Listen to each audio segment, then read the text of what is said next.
Selamat pagi.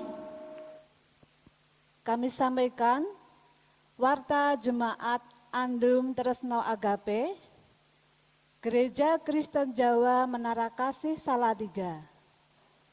Minggu 8 Agustus 2021.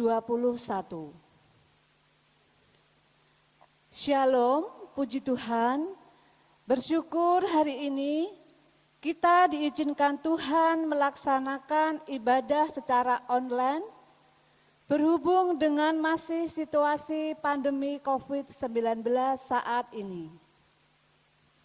Mari terus bersyukur, mendukung PPKM level 4, jaga dan waspada diri, sekaligus jaga sesama atau jogo tonggo.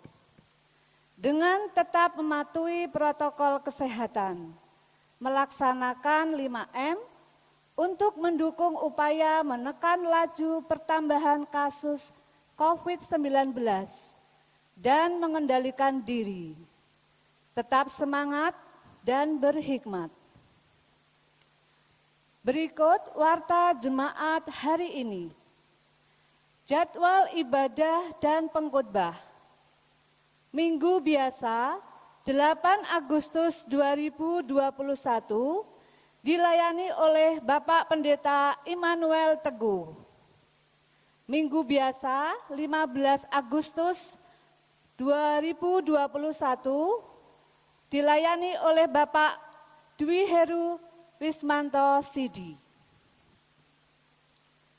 Petugas kebersihan gereja dan persiapan dan ibadah online.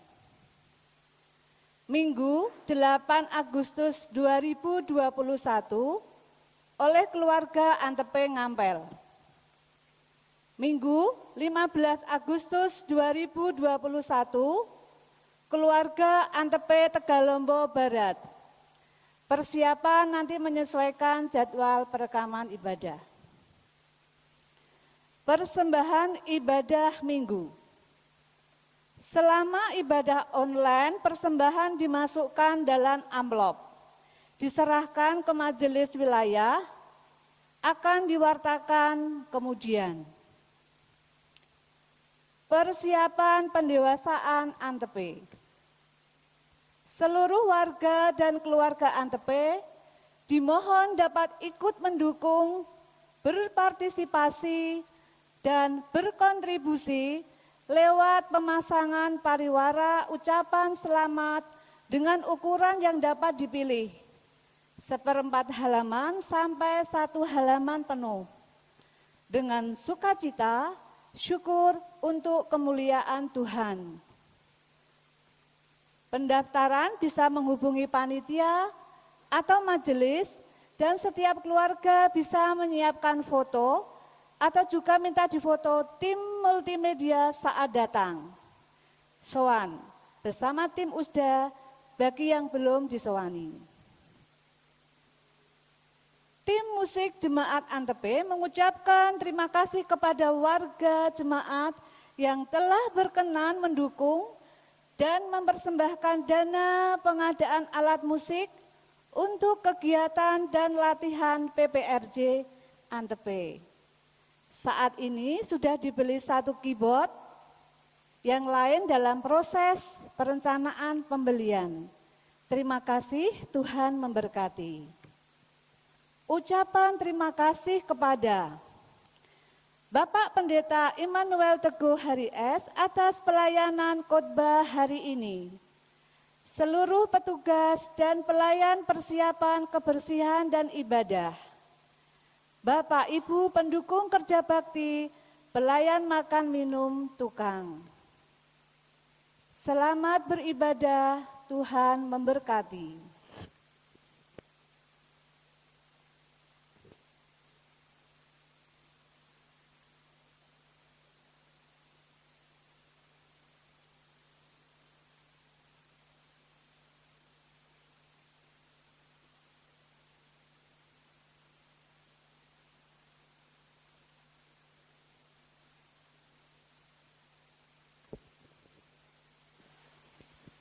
Sebelum kita mulai ibadah pada pagi hari ini, mari kita bersama-sama datang kepada Tuhan. Tuhan Yesus yang baik, kami ucap syukur Tuhan buat pagi yang indah ini. Terima kasih Bapa atas kasih dan penyertaan-Mu Bapa, sehingga kami dapat berkumpul dengan keluarga kami untuk beribadah bersama. Mari Bapa, Engkau memberkati ibadah kami dari awal pertengahan hingga akhir. Kiranya Engkau hadir dan mengurapi setiap kami Tuhan. Hanya dalam nama-Mu Yesus kami sudah berdoa. Haleluya, amin. Shalom Bapak Ibu Saudara. Ada sukacita? Amin. Meskipun kita masih ibadah online, tapi kita harus tetap bersyukur ya Bapak Ibu, karena Tuhan masih mengizinkan kita buat ibadah bersama-sama dengan keluarga kita. Mungkin saat ini masih masa-masa sulit ya, tapi saya mau share satu ayat yang menurut saya selalu memperbarui ketika masa-masa sulit. Terambil dari Filipi 4 ayat 4. Bersukacitalah senantiasa dalam Tuhan. Sekali lagi kukatakan bersukacitalah. Jadi meskipun saat ini kita masih berada dalam masa yang sulit, mungkin ekonomi menurun, tapi kita harus tetap percaya sama Tuhan, kita harus tetap bersukacita karena kita percaya Allah hadir bagi setiap kita. Amin. Amin. Oleh karena itu, mari kita memulai ibadah ini dengan bersama-sama menyatukan hati kita dengan sukacita, memuliakan Tuhan melalui pujian KPJ 14 dan KJ 18. Kulo samyo tetunggilan, Allah hadir bagi kita. Jemaat dimohon untuk bangkit berdiri.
Jemaat yang dikasihi Tuhan, marilah ibadah saat ini kita mulai dengan pengakuan bersama-sama yang demikian, bahwa pertolongan kita datangnya dari Tuhan Allah Bapa, pencipta dan pemelihara langit bumi, dengan segala isinya. Dialah sumber hidup, kasih, dan kebenaran sejati. Kasih, karunia, dan damai sejahtera dari Allah, Bapa kita, dan dari Tuhan Yesus Kristus, kiranya senantiasa ada pada saudara-saudara sekalian. Amin. Salam damai sejahtera bagi saudara juga.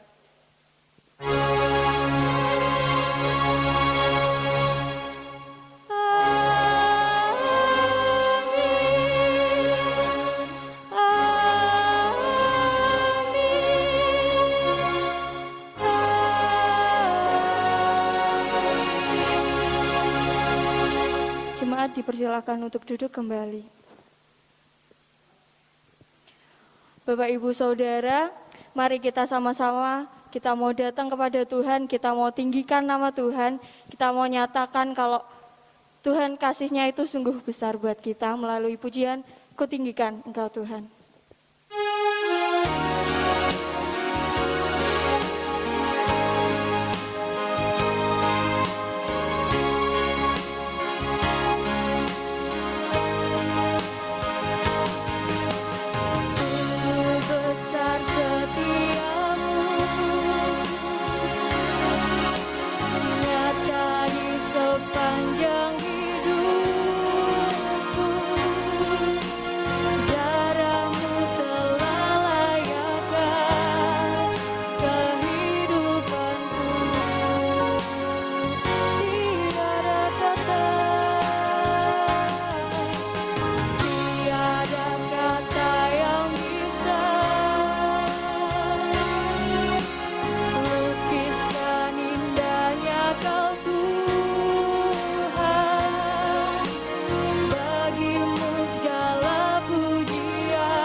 Tanpa kita sadari, kita seringkali menyakiti hati Tuhan maupun orang-orang yang ada di sekitar kita. Oleh karena itu, mari kita bersama-sama, kita dengan tulus, kita datang sama Tuhan, kita mau menyatakan doa pengakuan bersama. Demikian. Benar Tuhan, Engkau setia sepanjang hidup kami. Kalau kami boleh hidup, masih bisa bernafas sampai detik ini. Itu semua juga karena anugerah kasih-Mu. Bahkan darah anak-Mu pun telah Kau curahkan demi melayakkan kehidupan kami. Itu karena kasih-Mu yang agape, tidak bersyarat. Engkau menghendaki kami mengasihi-Mu dan sesama kami, namun kami tidak mampu. Ampuni dosa dan salah kami Tuhan. Begitu besar kasih dan pengampunan-Mu Bapa. Sering hati kami bertanya, Dengan apa akan kubalas kebaikan-Mu Tuhan? Ajari kami untuk terus sedia dan setia kepada kehendak-Mu. Terima kasih Bapa atas pengampunan-Mu di dalam Putra Tunggal-Mu, Yesus Kristus, Tuhan kami. Amin. Dengan apa akan kubalas?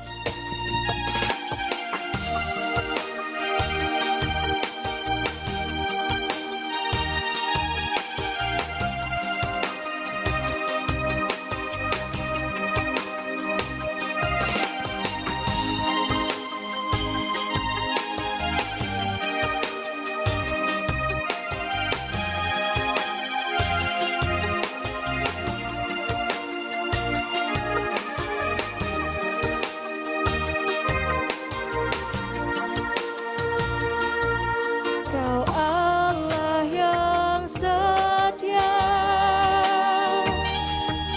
Bapa yang mulia, kasih-Mu besar Tuhan, Kau pulihkan hidupku, Kaulah harapan kami. Harapanku, hidupku dalam-Mu. Terima kasih Tuhan, Kau selamatkan hidupku. Dengan apa kan ku balas segala kebaikan-Mu? Segenap hatiku menyembah-Mu Yesus, ku bersyukur padamu selamanya.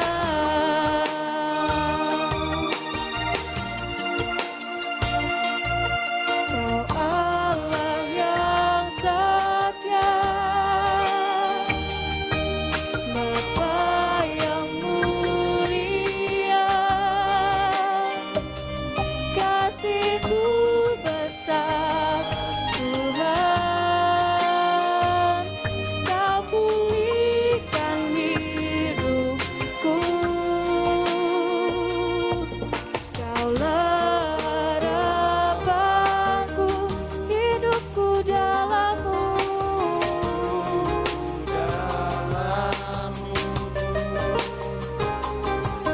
Terima kasih Tuhan, Kau selamatkan hidupku.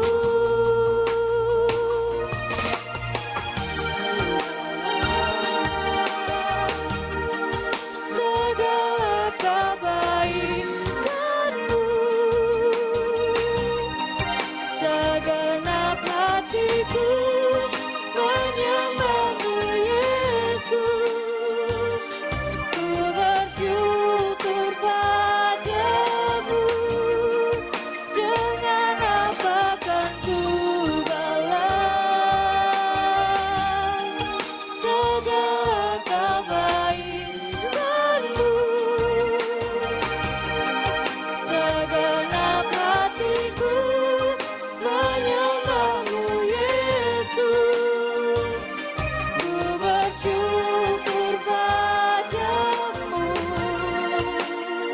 selamanya.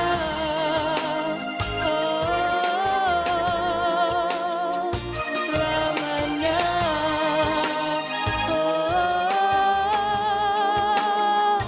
Selamanya.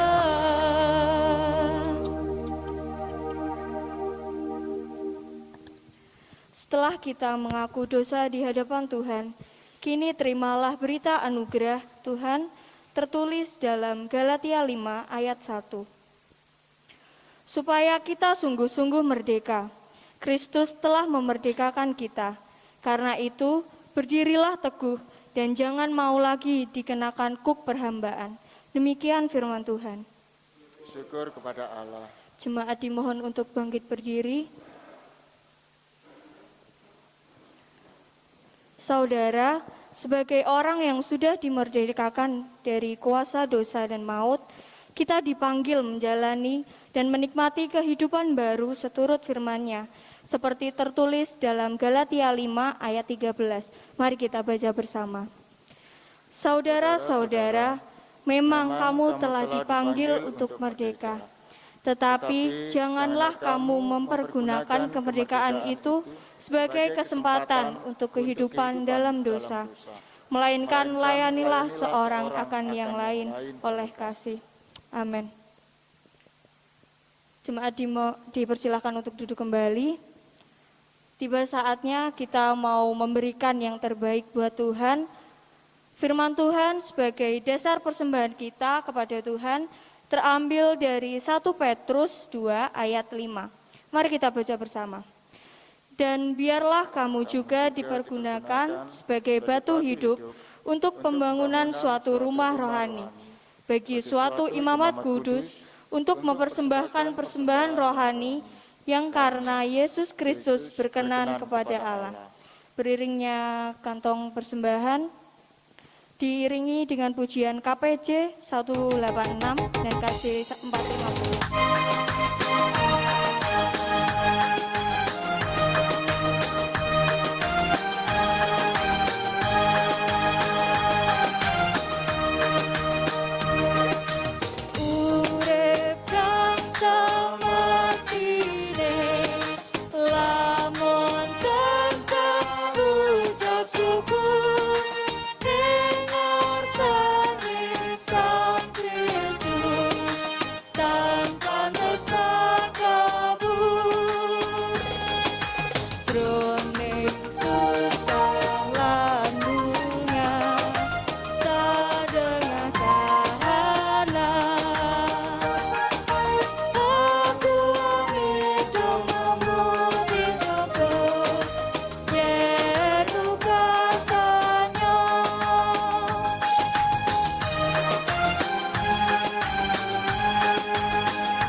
Jemaat, saya undang bangkit berdiri, mari kita berdoa.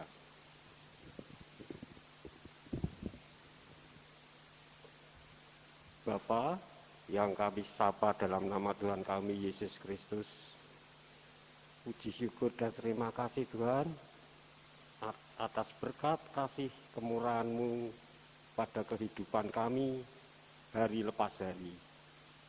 Tuhan, pada pagi hari ini,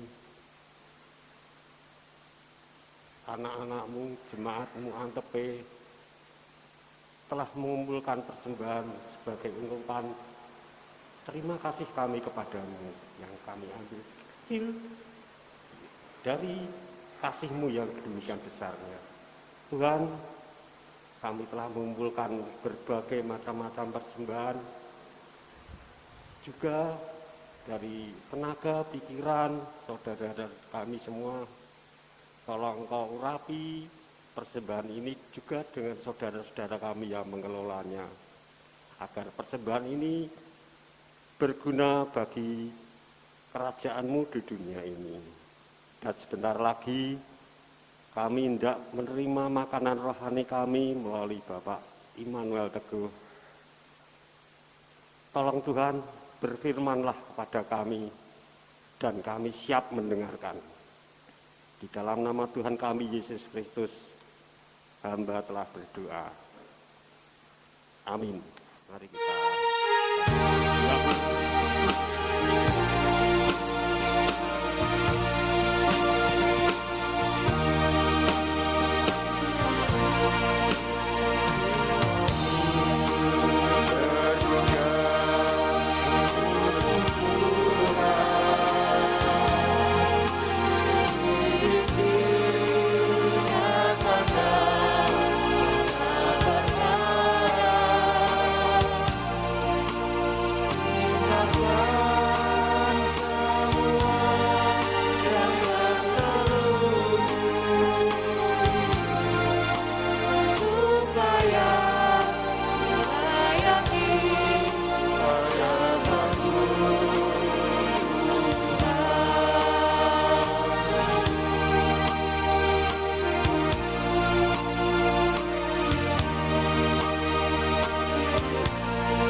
Bapak Ibu Saudara dan jemaat sekalian yang dikasihi Tuhan, dimanapun saudara berada, warga Pasamuan, GKJ, Antebe, salam damai sukacita, kita tetap sehat, kita tetap terus menggairahkan pikiran kita dalam situasi yang seperti saat ini, supaya pada akhirnya pun kita tetap mekar meskipun kita berada di masa-masa yang sukar.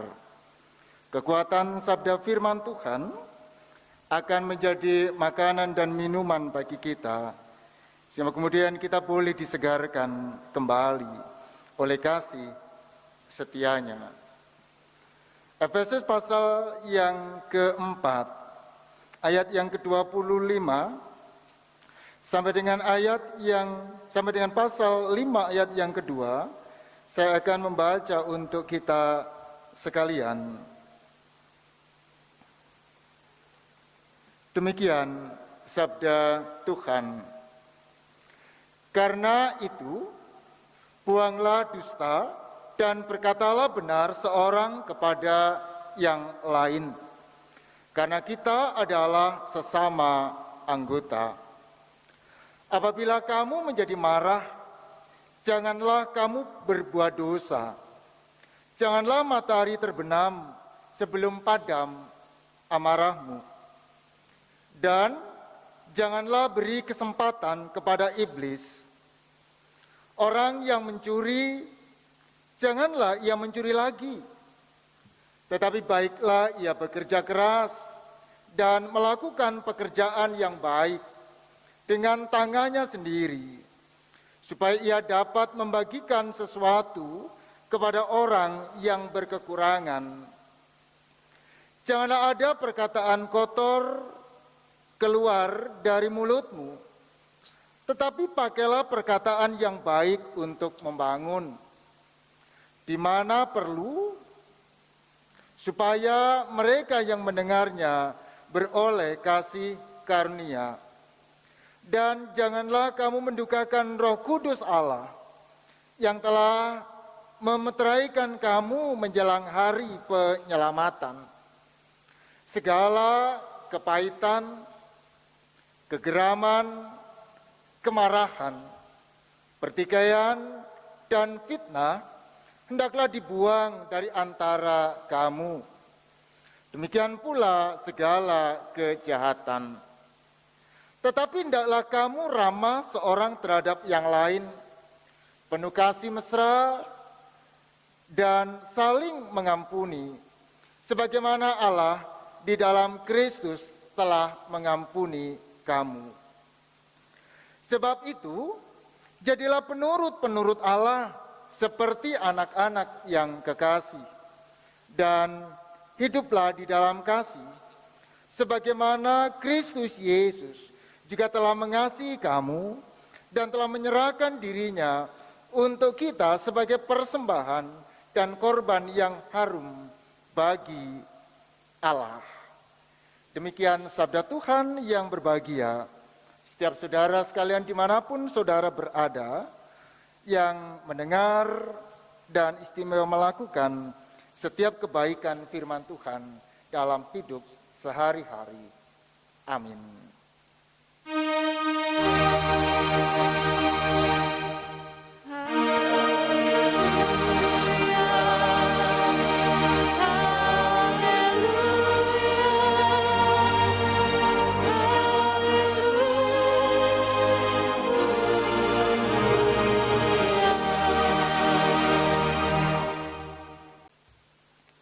Ya, Bapak Ibu dan saudara-saudara yang dikasihi dan yang senantiasa mengasihi Tuhan, ya. Kita kembali berjumpa, ya, secara online, secara virtual, ya. Mari kemudian kita bersama-sama meyakini bahwa meskipun kita tidak berjumpa satu dengan yang lain, tidak bersentuhan dalam jabat tangan dan tutur kata seperti biasa, tetapi mari kemudian kita meyakini bersama-sama bahwa kemudian kita dipersekutukan oleh kasih setia dan Roh Tuhan dalam sebuah ikatan persekutuan di era pandemi seperti saat ini. Pertanyaan yang menjadi pergumulan kita bersama di era seperti saat ini adalah, sudahkah dalam situasi ini, sudahkah hidup merdeka bertanggung jawab? Sudahkah hidup merdeka bertanggung jawab? Saudara yang dikasihi dan yang senantiasa mengasihi Tuhan, ada satu buku yang berjudul, mungkin Bapak Ibu sudah pernah baca ya, Si Cacing dan Kotoran Kesayangannya. Ya, jadi ini tulisan dari seorang biksu. Ya. Ada beberapa buku ya yang dituliskan semacam ilustrasi begitu. Nah, ini dengan judul Si Cacing dan Kotoran Kesayangannya, Ajahn Brahm. Ya. Satu waktu dia bercerita ya, bahwa ia sedang melakukan satu pengajaran kepada para narapidana di sebuah penjara yang ada di Amerika.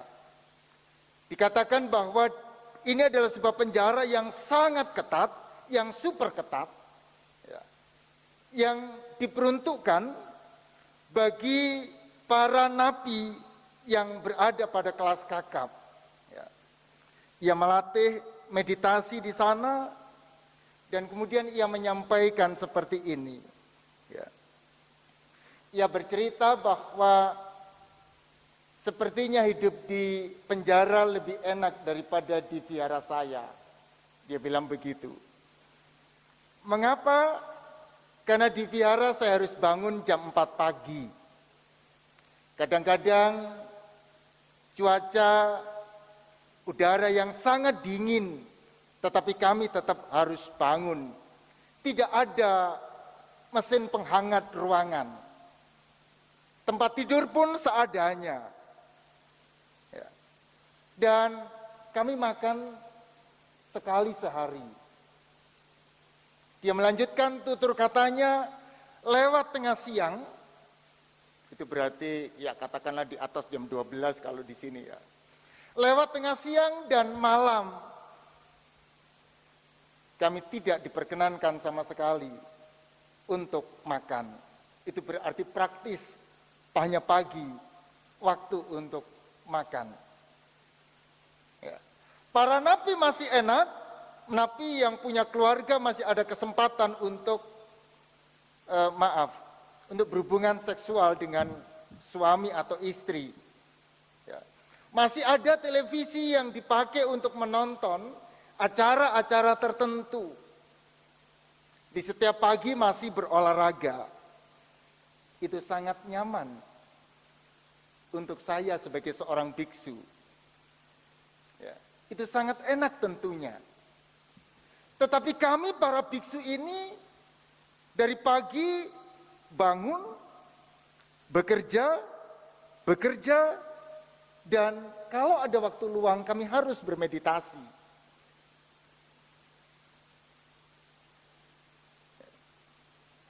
Kemudian ada salah satu napi yang berceloteh dengan nada yang mengejek.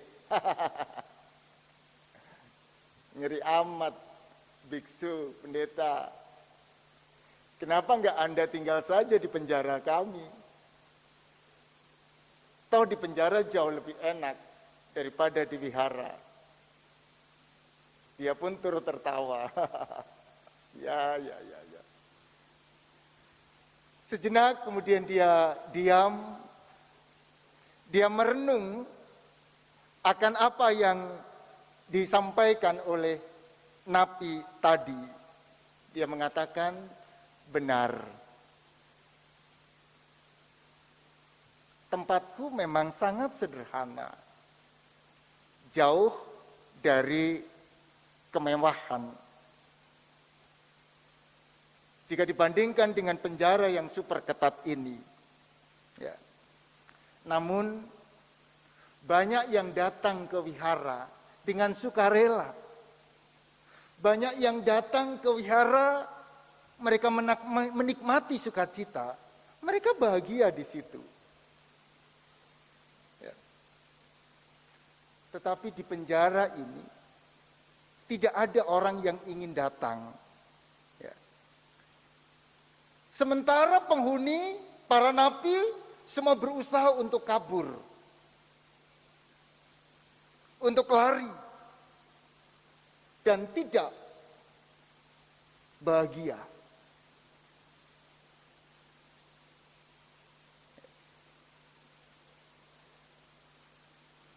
Bapak Ibu saudara-saudara yang dikasihi dan yang senantiasa mengasihi Tuhan. Setelah menyampaikan itu, ia pun mengatakan bahwa di wihara semua orang ingin tinggal di situ. Tetapi di penjara semua orang ingin lari daripadanya. Dan itu yang membedakan. Ia menjelaskan bahwa saat ketika seseorang berada di sebuah tempat yang nyaman, tetapi tidak diingini, itu katanya penjara. Ya. Dan kemudian ia menyampaikan bahwa penjara itu situasi apapun yang membuat orang tidak nyaman dan yang membuat orang semuanya tidak mengingini situasi yang seperti itu. Maka kalau Anda sedang bekerja dalam pekerjaan yang tidak Anda inginkan, itu penjara katanya. Kalau Anda sedang berhubungan dan Anda sedang mengalami ketertekanan dan itu tidak diinginkan, Ajahn Brahm mengatakan itu juga adalah penjara. Jika Anda sedang sakit dan terperangkap dalam tubuh yang menyakitkan itu juga adalah penjara. Maka dia mengatakan penjara adalah sebuah tempat yang tidak nyaman.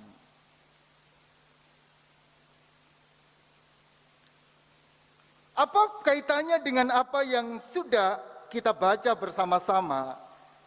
Kisah yang dialami oleh Ajahn Brahm ketika ia sedang mengajar meditasi kepada para napi di Amerika, dengan apa yang sudah kita baca bersama-sama ini. Bapak, Ibu, dan Saudara, bahwa perikop yang sudah kita baca, secara khusus ayat yang ke-25 sampai dengan maksud saya pasal 4 ayat 25 sampai dengan pasal yang kelima ayat yang kedua menjadi bagian besar dari perikop secara utuh. Ya. Kalau panjenengan membaca di rumah bisa dibaca mulai dari ayat yang ke-17. Ya.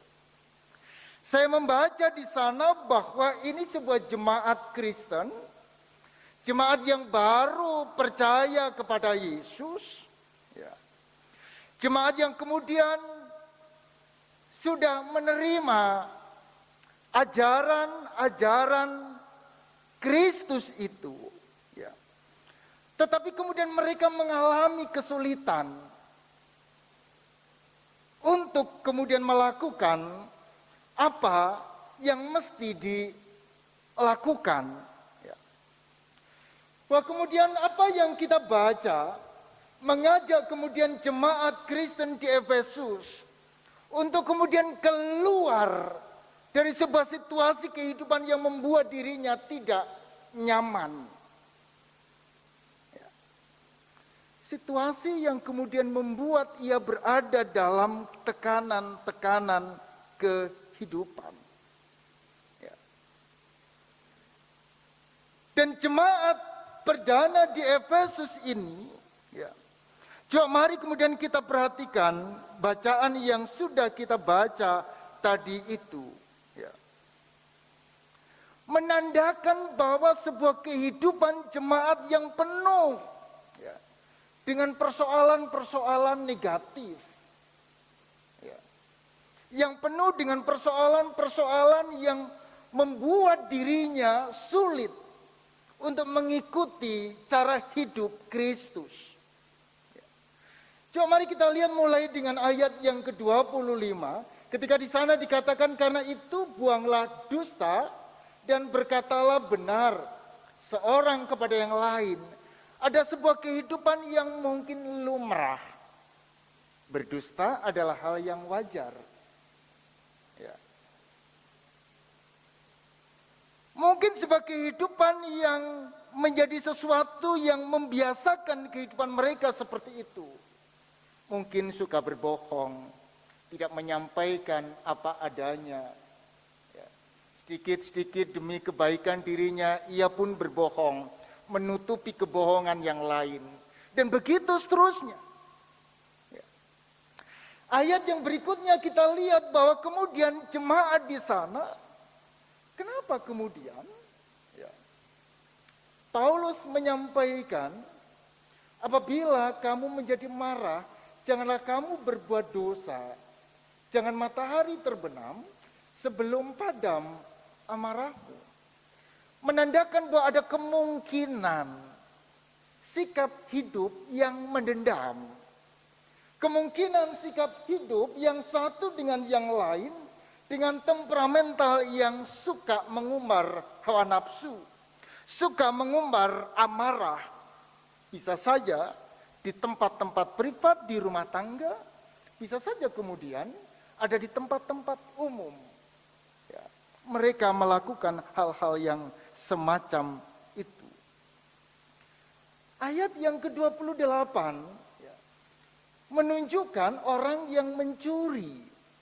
Berarti kebiasaan ada orang yang memang mencuri. Orang yang mencuri janganlah ia mencuri lagi. Ya. Paulus menasihatkan ini kemudian menandakan ada orang-orang yang sudah menjadi Kristen, yang kemudian sudah percaya kepada Yesus, tetapi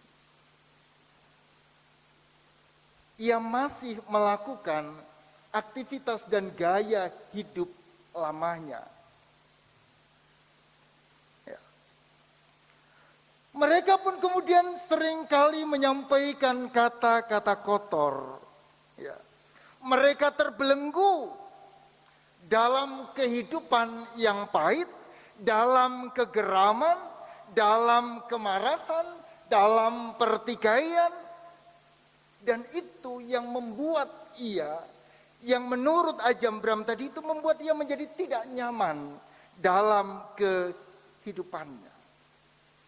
Maka pertanyaan yang perlu disampaikan adalah, bagaimana cara orang-orang Kristen yang baru percaya kepada Yesus itu untuk bisa merdeka, untuk bisa bebas, dan menikmati ketentraman, menikmati kenyamanan kehidupan lepas dari persoalan-persoalan yang dialami.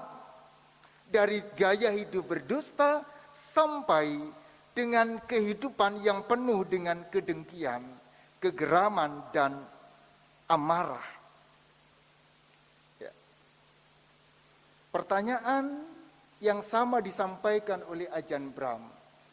Lantas bagaimana supaya kita keluar dari penjara ini? Ia menyampaikan satu hal yang perlu untuk dilakukan. Ini kita harus merubah persepsi kita. Kalau nasihat kepada orang-orang yang di penjara tadi ia sampaikan, maka bagaimana caranya? Ia merubah persepsi penjara bukan sebagai sebuah tempat yang menakutkan, tetapi kemudian menjadi tempat untuk mereka berefleksi, menemukan sebuah kehidupan baru di sana. Ubah persepsi Anda tentang situasi yang terjadi sekarang ini. Nah, inilah kemudian yang menuntun kita sekalian Bagaimana ketika kemudian Paulus mengajak seluruh jemaat Kristen yang ada di Efesus untuk merubah persepsi tentang kehidupannya. Ya. Merubah persepsi dalam setiap tutur kata, gaya berbahasanya, sikap dan lain sebagainya dengan cara pandang yang berbeda. Kalau biasanya ya, mengucapkan kata dusta itu menjadi sesuatu yang biasa, ya. Amarah itu juga menjadi hal yang lumrah, ya.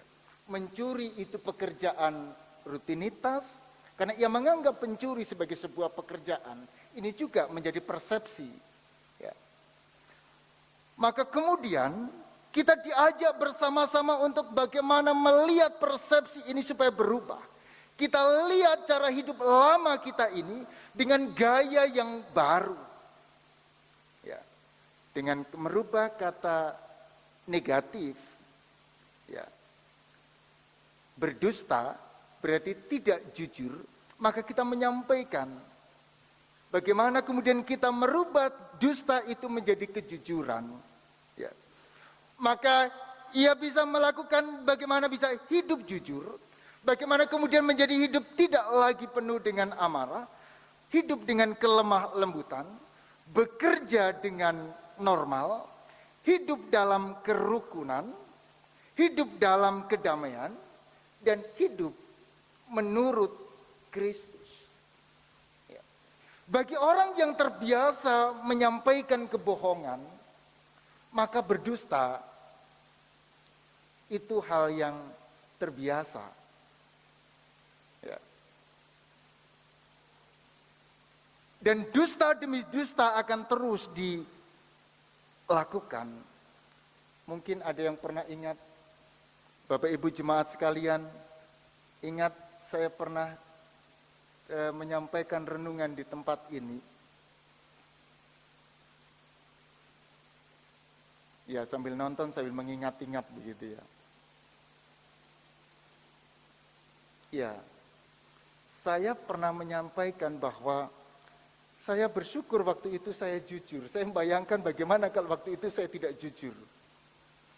Ingat ketika saya pergi, ketika saya melayani di Lumajang, di sebuah bis saya ditelepon oleh wakil ketua. Ya, saya ditelepon oleh wakil ketua, Pak Pendeta ada di mana? Saya bilang ada di perjalanan. Pak Pendeta dari mana ke mana? Saya bilang dari Lumajang menuju ke Pronojiwo. Pak Pendeta, saya bilang saya sedang naik bis. Maka dia mengejar jawaban saya. Ya, naik bis apa? Wah, saya berdiri di atas bis, saya lihat, saya tadi naik bis apa ya? Saya takut jangan-jangan nanti kemudian apa begitu. Saya bilang, saya naik bis ya kira-kira warna putih lah Pak. Oh, ada di mana? Ada namanya Candipuro. Oh, Pak Pendeta, saya ada di belakang Bapak. Wow. Pikiran saya nanya memang betul ada mobil Panther turbo di situ, dan itu mobil wakil ketua saya, itu mobil jemaat saya. Wow. Maka sejak itu kemudian saya merasa, wow, saya tidak membayangkan kemudian ketika saya menyampaikan yang tidak seperti itu, mungkin apapun khotbah saya tidak akan didengar. Mungkin apapun yang saya sampaikan, jemaat akan mempertanyakan 100 kali, benarkah saya melakukan itu? Ya. Nah, bayangkan itu biasa terjadi dalam kehidupan kita. Ya. Maka yang pertama-tama untuk kita bisa hidup merdeka, untuk kita bisa memahami kebebasan yang dari Tuhan itu, ya, kita lihat perspektif baru kehidupan kita ini. Tadi saya bertanya ke Pak Anggung, Bapak Ibu Majelis, ya, tentang pelayanan di era seperti sekarang ini. Ya. Kalau kita melihat dalam perspektif yang dulu, sekarang sangat susah. Saya tidak bisa berjabatan tangan, padahal saya sangat rindu untuk jabatan tangan. Saya tidak bisa berpelukan, misalnya. Saya tidak bisa kemudian saling sangat akrab dengan begitu dekatnya. Ya. Mungkin saya kemudian akan melihat ini sesuatu yang sangat menakutkan. Sesuatu yang sudah jauh dari kehidupan kita di pedesaan, jauh dari kehidupan kita di Indonesia, jauh dari kehidupan kita di Salatiga. Ya. Kita merasa sangat asing dari persekutuan ini. Kita merasa sangat jauh dari komunitas kita. Tetapi mari boleh kita lihat dalam kacamata yang berbeda. Kita melihatnya dalam perspektif yang baru. Ya.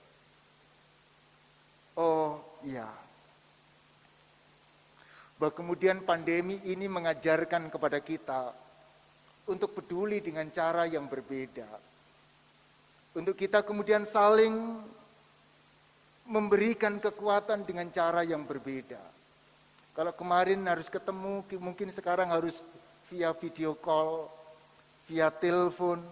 Kalau kemarin harus berjabat tangan, sekarang tidak harus yang demikian. Ya.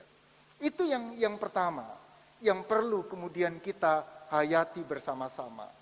Kita lihat semua persoalan-persoalan yang terjadi selalu dalam perspektif yang berbeda. Dalam sudut pandang yang baru. Ya. Oh ya, ini cara Tuhan untuk kemudian membuat saya mengalami seperti ini. Bule saya kena COVID, dia seorang bidan. Ketika saya berkunjung ke sana, hari Kamis saya berkunjung ke sana, dan hari Sabtu saya ditelepon, saya positif go. Oh, saya langsung agak stres karena bule positif dan saya sangat dekat dengan beliau. Saya dan istri agak stres di rumah dengan situasi yang seperti itu. Tapi tidak lama kemudian Pak Le, suami dari bule, juga kena COVID. Pak Le itu sakit kekurangan kalium. Kalau kekurangan kalium dia mengalami apatis begitu. Dia tidak tahu apa-apa. Apa yang dilakukan dia tidak sadar. Dia pergi kemana-mana, melakukan apapun dia tidak dalam kontrolnya. Di awal dia merasa susah. Karena dia harus meninggalkan suami yang dalam situasi sakit. Tetapi ketika sudah bule COVID, beberapa minggu kemudian Pak Le COVID, dia mengatakan kepada saya, Mas Teguh, saya bersyukur saya kena COVID. Karena saya bisa merawat Pak Le.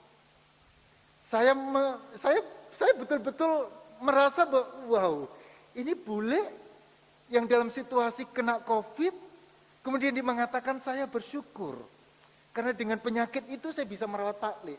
Saya bisa tinggal dalam satu ruang isolasi yang sama di rumah sakit.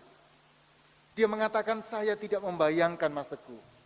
Kalau Pak Le saja yang kena COVID, Pak Le dalam situasi yang sakit kekurangan kalium, dia tidak tahu apa-apa, dia suka mencabut infusnya dan macam-macam itu, dia suka berbuat yang dia tidak bisa mengontrolnya, dan dia sangat bersyukur karena itu.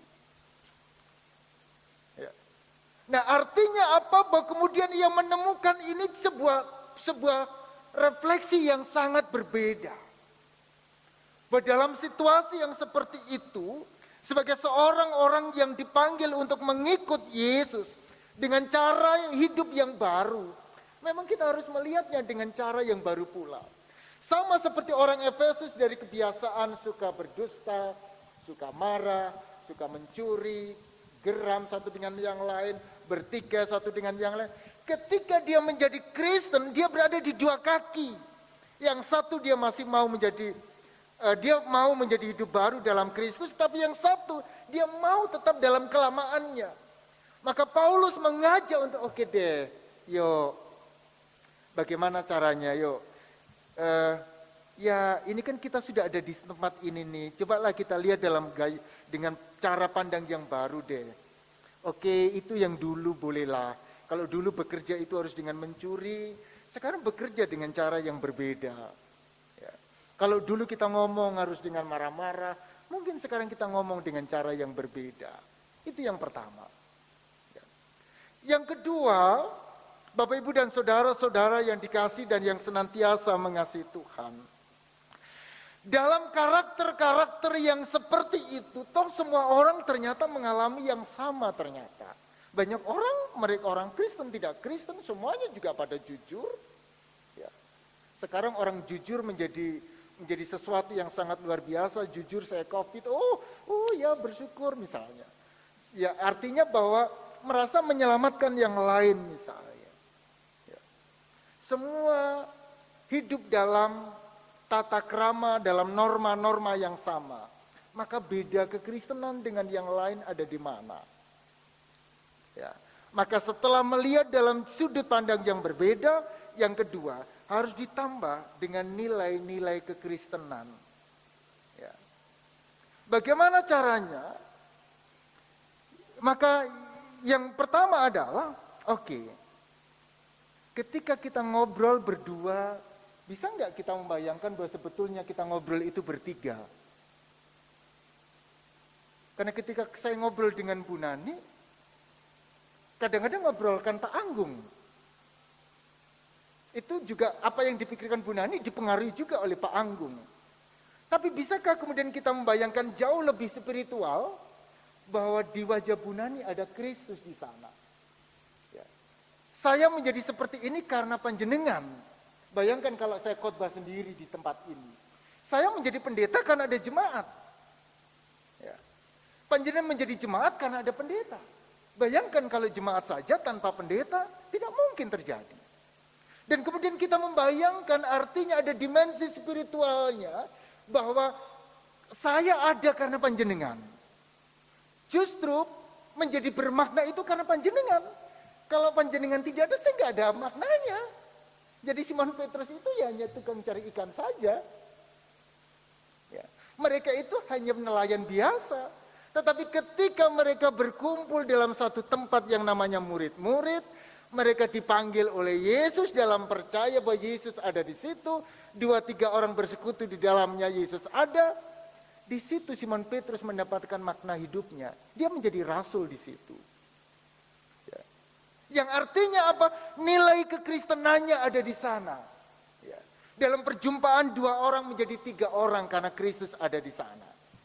Dalam bekerja tidak lagi untuk menyenangkan majikan karena tuntutan pekerjaan, karena ada Kristus yang memberikan pekerjaan di sana. Dalam setiap tutur kata karena ada Kristus di situ. Ya. Dan bayangkan menjadi indah ketika kemudian kita hidup dalam kebebasan diri kita, karena kita selalu melakukan semuanya itu bagi Kristus. Dan bagi saya, mari mengajak Bapak Ibu sekalian menjadi merdeka. Itu adalah ketika kita nyaman dengan apa yang kita lakukan. Melakukan semua tutur kata kita, perbuatan kita, pekerjaan kita dalam sesuatu yang baru, perspektif yang baru, tetapi jauh lebih mulia ketika kita selalu melibatkan Kristus ada di sana. Maka sudahkah kita hidup merdeka dan bertanggung jawab sebagai para pengikut Kristus? Ketika kita hidup dalam Kristus, dalam kenyamanan dengan Kristus, maka itu kita hidup dalam kemerdekaan yang sejati. Selamat untuk menjadi merdeka, selamat untuk menjadi berkat bagi orang lain dan diri sendiri. Tuhan berkati. Amin. Kita hening sejenak. Kita ambil saat teduh.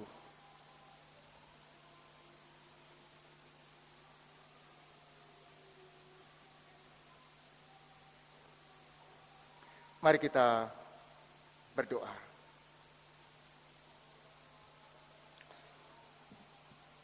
Bapa di dalam sorga, Bapa yang kami sembah dalam Kristus Yesus, kami sudah Engkau panggil untuk menjadi pengikut-pengikut-Mu. Kami Engkau panggil untuk ada di tengah-tengah persekutuan, sebagai gereja Kristen Jawi. Di tengah-tengah jemaat Antepe, Engkau telah mempersekutukan kami dalam gereja secara luas. Gereja Kristen yang am. Tetapi tidak jarang ketika kami menjadi Kristen, kami masih terbelenggu dalam gaya hidup lama.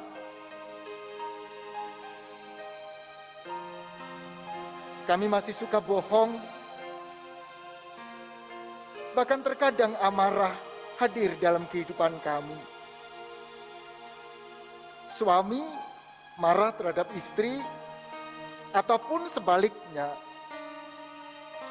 Bahkan seringkali amarah itu kami ucapkan tanpa sebab, karena mungkin tekanan ekonomi, mungkin pula tekanan pekerjaan, atau mungkin pula tekanan situasi sosial, tekanan situasi kesehatan, atau mungkin pula kami harus marah ketika kami tidak boleh bergerak seperti yang lampau. Bapa di dalam sorga, situasi pandemi seperti saat ini mengajar kami sekalian untuk melihat kembali kehidupan ini dengan cara yang berbeda. Kami melihat persekutuan dengan cara yang baru. Melihat keluarga pun dengan cara yang baru. Termasuk ketika kami menghormati orang tua pun dengan cara yang baru. Tidak seperti dulu. Bapa, ajar kami Tuhan untuk merasa nyaman hidup dalam Kristus. Untuk merasa tentram hidup dalam Kristus. Untuk kemudian merasakan berkat ketika kami berada di tengah-tengah persekutuan. Merasakan sukacita ketika kami berada di tengah keluarga.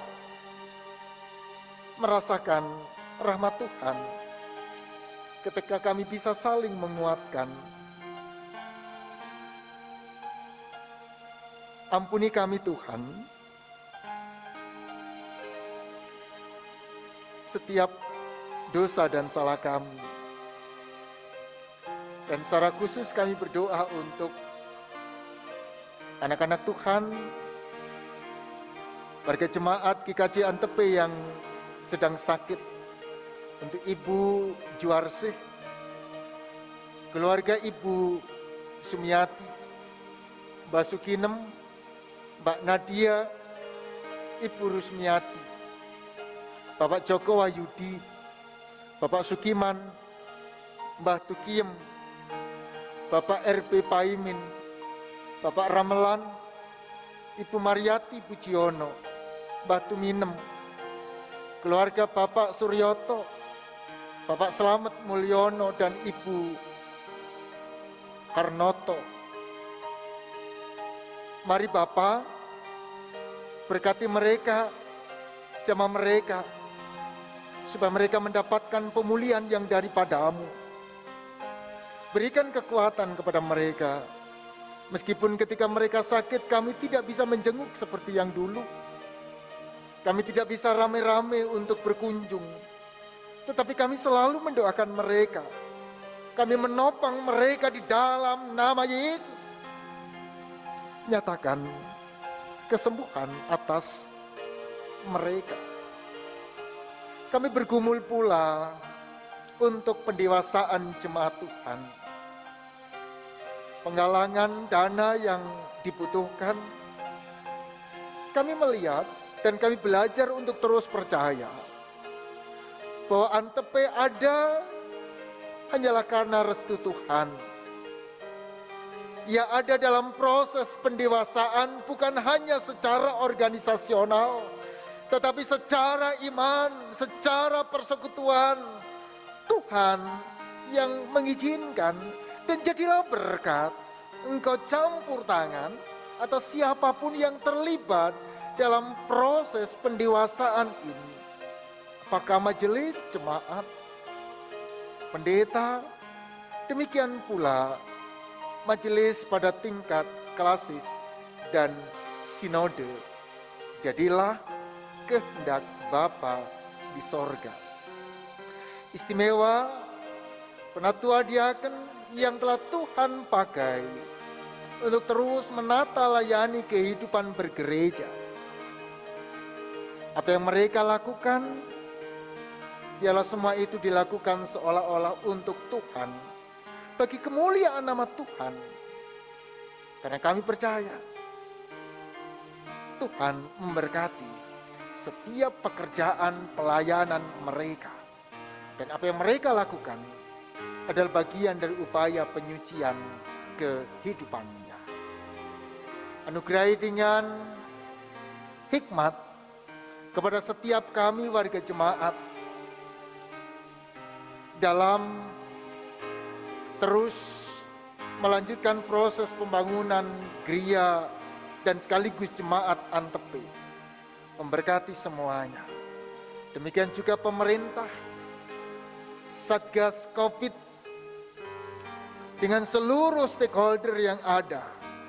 Rencana, kegiatan, ataupun yang akan dilakukan dalam rangka vaksinasi, Tuhan memberkati. Tuhan campur tangan supaya kami boleh menikmati rahmat Tuhan, dapat melakukan kembali tugas tanggung jawab keseharian kami tanpa kendala oleh Covid. Berdoa pula untuk proses pendidikan yang harus menyesuaikan diri karena peristiwa Covid ini. Mungkin orang tua harus menyiapkan cukup banyak data, harus direpotkan karena ini menjadi hal yang tidak biasa. Menyiapkan segala sarana prasarana karena harus pendidikan jarak jauh. Tuhan berkati, anugerahi dengan hikmat, kecukupan, rezeki, supaya anak-anak dapat bersekolah dengan baik. Keluarga dalam pergumulan ekonomi seperti saat ini, Tuhan semakin cukupkan. Setiap pasangan demi pasangan, keluarga demi keluarga, semuanya hanya kami pinta di dalam nama Yesus. Di dalam percaya kepada Kristus Yesus, kami berdoa. Amin.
Bapak Ibu, saya undang untuk bangkit berdiri.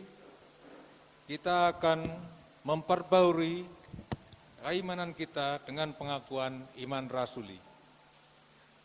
Aku percaya kepada Allah, Bapa yang Maha Kuasa, Khalik langit dan bumi, dan kepada Yesus Kristus, Anaknya yang tunggal Tuhan kita, yang dikandung daripada Roh Kudus, lahir dari anak darah Maria, yang menderita di bawah pemerintahan Pontius Pilatus, disalibkan, mati dan dikuburkan, turun ke dalam kerajaan maut, pada hari yang ketiga bangkit dari antara orang mati, naik ke surga, duduk di sebelah kanan Allah, Bapa yang Maha Kuasa, dan akan datang dari sana untuk menghakimi orang yang hidup dan yang mati.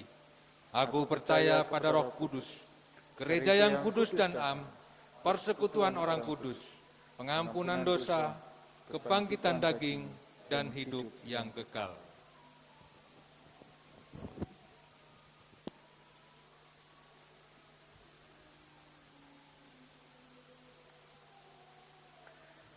Saudara-saudara yang kekasih,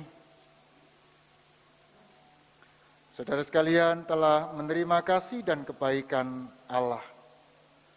Oleh karena itu, mari kita melanjutkan kehidupan kita, pergi dan hiduplah untuk berbagi kasih dan kebaikan yang telah saudara terima, seraya harus hidup sebagai orang yang dimerdekakan, yang bertanggung jawab.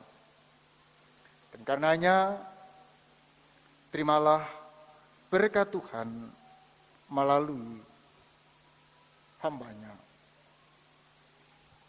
Tuhan memberkati dan melindungi saudara. Tuhan menyinari saudara dengan wajah-Nya dan memberi saudara kasih karunia. Tuhan menghadapkan wajah-Nya kepada saudara dan memberi saudara damai sejahtera. Amin.